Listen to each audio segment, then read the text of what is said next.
Hello, this is Dr. Victoria Skirbo, and this is your astrological weather for Monday, April 7th.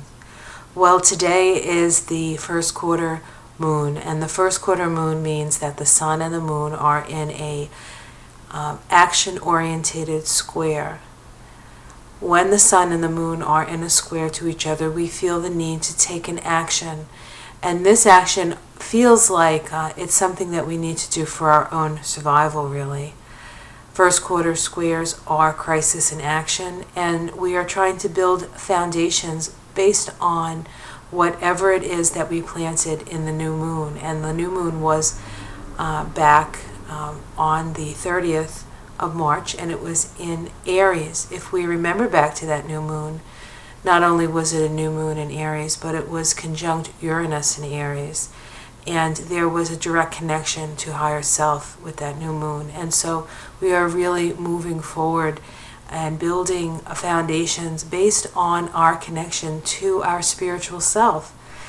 And so we may feel as though we're not sure of the next step. If you feel yourself not being sure of the next step, just reconnect with your spiritual self and become a channel for your own spiritual force.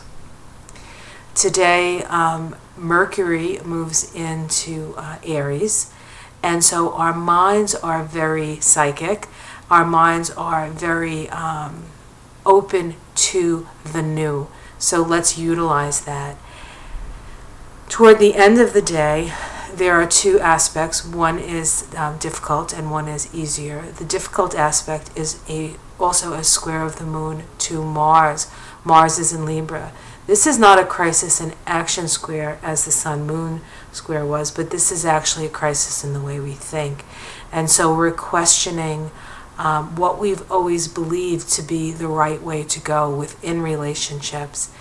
And instead of listening to the powers that be, we need to start listening to ourselves and our own life experience and making our own decisions about how best to relate.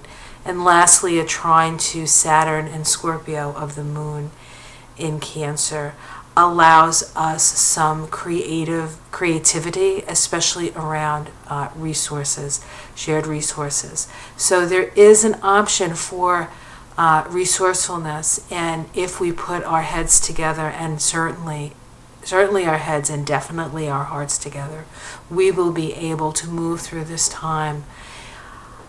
It is an intense day. The energy continues to be intense and will only get more intense from this point on. So do your best, stay centered in your own heart, and you'll do fine. I'll see you tomorrow.